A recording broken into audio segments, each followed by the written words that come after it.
আসসালামু আলাইকুম। সম্মানিত ম্যাডাম এবং স্যার, আজকে যে টপিকটি নিয়ে এসেছি সেটি হচ্ছে আমরা যারা এমপিওভুক্ত প্রতিষ্ঠানে চাকরি করি, তারা যখন আমরা নতুনভাবে স্কুলে, মাদ্রাসায়, কলেজে যোগদান করি, তখন আমাদের এমপিওর জন্য আবেদন করতে হয়। এবং আমরা জানি ১০ বছর পর আমাদের একটা উচ্চতর গ্রেডের জন্য আবেদন করতে হয়। ১৬ বছর পর আবার আরেকটু উচ্চতর গ্রেডের জন্য আবেদন করতে হয়। আবার আমরা অনেকেই যখন ঢুকি তখন আমাদের বিএড করা থাকে না। আমরা যখন বিএড করি তখন সেই বিএড স্কেলের জন্য আমাদের আবার কি করতে হয়? অনলাইনে আবেদন করতে হয়। তো অনেকেই আমরা প্রশ্ন করি যে কিভাবে আবেদন করব এবং আমার আবেদনটা কোন অবস্থায় আছে সেটা আমাদের বারবার জানার ইচ্ছা হয়। আমরা কি করি? যিনি আবেদন করেন তার কাছে বারবার গিয়ে কি করি? জিজ্ঞাসা করি যে আমার আবেদনটি কোন পর্যায়ে আছে। সেই কাজটি আপনি যদি জানা থাকে তাহলে আপনি আর কাউকে জিজ্ঞাসা করতে হবে না। আপনি ঘরে বসে নিজের মোবাইল দ্বারাই দেখতে পাবেন যে আপনার আবেদনটি কোন জায়গায় আছে। এটা হচ্ছে একটি বিষয়।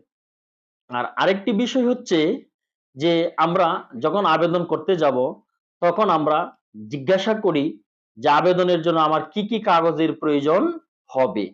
তা আজকে আমি এই বিষয়টা আপনাদেরকে দেখাবো যে কোথায় গিয়ে এমপিআর আবেদন করা যায়, নতুন আবেদন করা যায় এবং আবেদনের পর সেই তালিকাগুলো কোথায় পাওয়া যায় এবং সেই আবেদনের অবস্থাটা কি সেটা জানা যায় এবং আবেদন করার জন্য উচ্চতর স্কেল এবং বিএড স্কেল এবং নতুন এমপিও, আবার কর্তন, আবার আমাদের এরিয়া যাদের হয় এরিয়া বেতনের জন্য আবেদন, সেগুলো কোন সফটওয়্যারের মাধ্যমে করা যায়। তাহলে চলেন আর কথা না বাড়িয়ে এখন আমরা দেখি প্রথমে আমরা যাব গুগল ক্রোম ব্রাউজারে। গুগল ক্রোম ব্রাউজারে গিয়ে আমি লিখব মেমিস লগইন। আমি এখন কি করব? সেই মেমিস লগইনে ক্লিক দেব।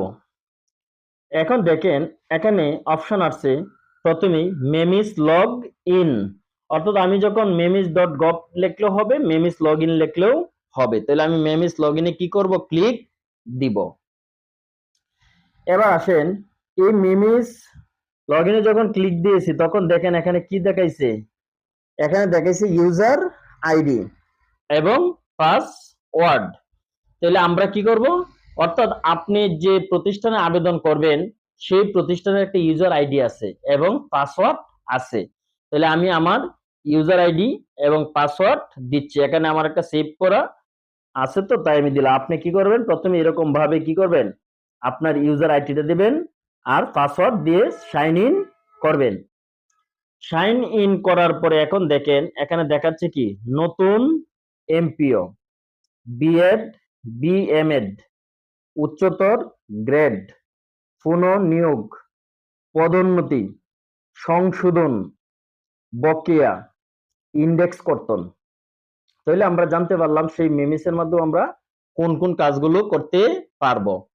তাহলে এবার এক নম্বর যে বিষয়টা আমার দাঁড়াইছিল যে আমার আবেদনটা আমি যদি নতুন আবেদন করতে চাই তাহলে আমি নতুন এমপিওর মধ্যে ক্লিক দেব। নতুন এমপিওর মধ্যে ক্লিক দেওয়ার পর আমি কাজ শুরু করতে পারবো। এরপরে দেখেন বিএড, অর্থাৎ আমি যে কাজটা করতে চাই সেই ঘরেই আমি কি করব? ক্লিক দিব। এবার ধরেন আমার উচ্চতর গ্রেডের জন্য আমার একটা আবেদন করব করব তাহলে দেখেন এখানে এই যে দেখেন জরুরি নির্দেশনা আছে, সেগুলো দেখতে হবে। সেম আমি নতুন এমপি এর জন্য আবেদন করব, দেখেন এখানে যদি ক্লিক দিই এখানেও কি লেখা আছে? কি জরুরি নির্দেশনা। অর্থাৎ সব নির্দেশনা কি সেম, অর্থাৎ কি কি কাগজপত্র লাগবে সেটা এই জরুরি নির্দেশনার মধ্যে আপনি পেয়ে যাবেন। তাহলে এবার মনে করেন যে আমার আবেদনটা হয়ে গেছে বা আমি আবেদনটা কারো মাধ্যমে করিয়াছি বা আমি নিজেই করিয়াছি, এখন কোন জায়গায় আছে সেটা আমি কিভাবে জানবো? তাহলে উপরে বাম দিকে জায়গাটাতেই আমি কি করব? ক্লিক দেব। এই বিন্দুর উপরে আমি কি করব? ক্লিক দেব। এবার আপনারা একটু লক্ষ্য করেন, দেখেন এখানে কি কি অপশন আছে? নিউ অ্যাপ্লিকেশন, এরপরে আছে কি মাই অ্যাপ্লাইড অ্যাপ্লিকেশন, এরপরে আছে কি এমপ্লয়ি লিস্ট। তাহলে আপনি নিউ অ্যাপ্লিকেশন যদি করেন তাহলে নিউ অ্যাপ্লিকেশনে ক্লিক দিবেন, দিয়ে কাজ শুরু করবেন। আর যদি মাই এমপ্লয়েড অ্যাপ্লিকেশন, হয়তো আপনার যদি কোনো আবেদন করা থাকে সেই আবেদনটা এখন কোন টেবিলে বা কোন জায়গায় আছে সেটা দেখতে চান, তাহলে আমি দেব কি মাই অ্যাপ্লাইড অ্যাপ্লিকেশনে ক্লিক করব। মাই অ্যাপ্লাইড অ্যাপ্লিকেশনে আমি ক্লিক দেব। বুঝতে পারছেন তো?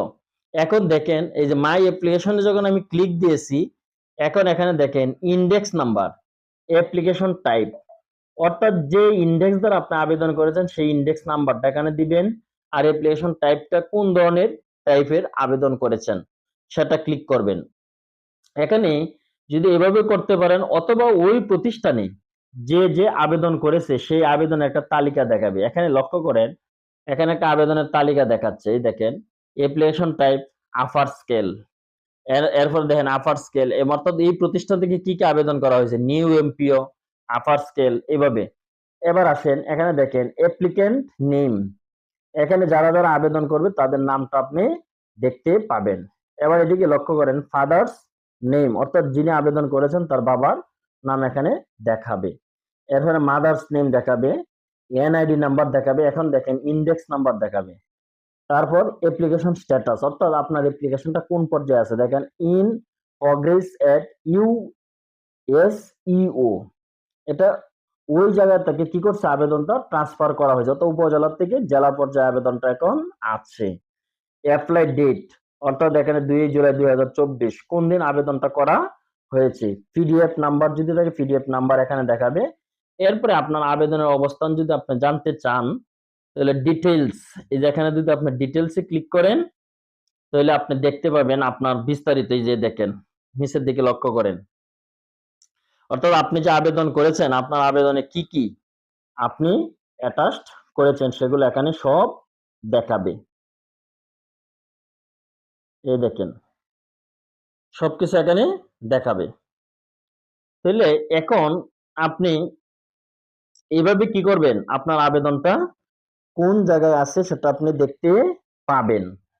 এবার আসেন আমরা দেখব যে কি কি কাগজের প্রয়োজন হয়, অর্থাৎ আমার আবেদন করতে হলে কি কি কাগজ লাগবে।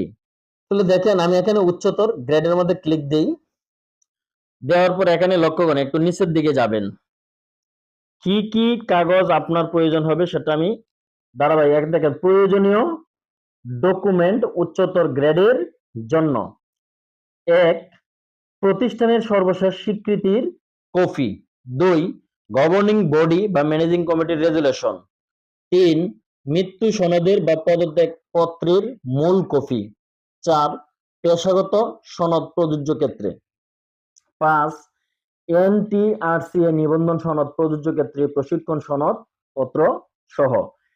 এরপরে দেখেন 6 নম্বরে ডিজি বা বিশ্ববিদ্যালয়ের প্রতিনিধি মনোনয়নের পত্রের কপি। এরপরে 7 নম্বরে দেখেন আবেদন প্রতিষ্ঠানের নিজস্ব প্যাডে বিস্তারিত এবং সভাপতি প্রতিষ্ঠান প্রধানের ফোন নাম্বার মোবাইল নাম্বার উল্লেখ সহ প্রেরণ করতে হবে।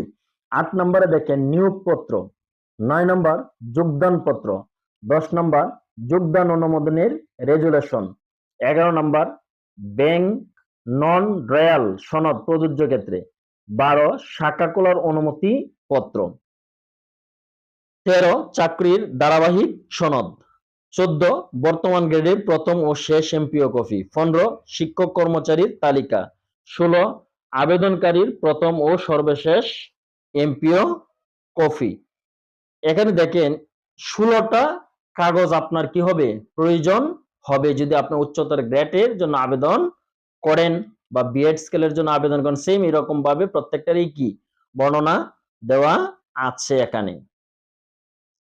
এবার আপনি দেখেন যদি বিএড স্কেলের জন্য হয় তাহলে কি কি প্রয়োজন, এভাবে আপনি নিচের দিকে যাবেন, দেখেন প্রয়োজন আবেদনপত্র প্রতিষ্ঠান নিজস্ব ভেটে বিস্তারিত সভাপতি প্রতিষ্ঠান প্রধানের ফোন নাম্বার, শিক্ষাগত যোগ্যতার সকল সনদপত্র, পেশাগত অভিজ্ঞতার সনদ প্রযোজ্য ক্ষেত্রে, বিএড বিপিএড বিএম সনদপত্র প্রযোজ্য ক্ষেত্রে, 5 নম্বর অন্যান্য সনদপত্র, নিয়োগপত্র ও যোগদানপত্র, 7 আবেদনকারীর প্রথম ও সর্বশেষ এমপিও কপি। 8 শিক্ষক কর্মচারীর তালিকা। 9 সর্বশেষ স্বীকৃত অধিভুক্তি পত্রের কপি। 10 প্রতিষ্ঠানের প্রথম ও সর্বশেষ এমপিও কপি। 11 গভর্নিং বডি বা ম্যানেজিং কমিটির অনুমোদন পত্র। 12 গভর্নিং বডি ম্যানেজিং কমিটির রেজুলেশন। তাহলে আমরা এখানে কয়টা বিষয় দেখতে পেলাম? 2টা বিষয় আমরা এখানে দেখতে পেলাম, অর্থাৎ বিএড স্কেল এবং উচ্চতর স্কেল যদি আপনি নিতে চান। এভাবে নতুন এমপিওর জন্য যদি চান, নতুন এমপিওর জন্য কি কাগজ লাগবে সেটা নিচে দেওয়া আছে। পুনঃনিয়োগ প্রার্থীদের জন্য কি কি কাগজ লাগবে সেটাও দেওয়া আছে। পদোন্নতির জন্য কি কি লাগবে সেটা দেওয়া। সংশোধনের জন্য কোন কাগজ লাগবে সেটা আপনি ক্লিক দিলেই দেখতে পাবেন। বকেয়ার জন্য কিভাবে আবেদন করবেন সেটা এখানে দেওয়া আছে। ইন্ডেক্স কর্তনের জন্য কোন কোন কাগজ লাগবে সেটাও এখানে দেওয়া আছে। অর্থাৎ আপনি আপনার পছন্দসই যে আবেদনটা করতে চাচ্ছেন সেই আবেদনে কি কি ডকুমেন্টস লাগবে সেটা আপনি নিজেই দেখতে পারবেন এবং আপনি নিজেই কি করতে পারবেন? রেডি করতে পারবেন। কাউকে জিজ্ঞাসা করতে হবে না। আশা করি আপনারা সকলেই ভিডিওটি বুঝতে পেরেছেন। তাই সবাইকে ধন্যবাদ দিয়ে আমি এখানেই শেষ করছি। আল্লাহ হাফেজ।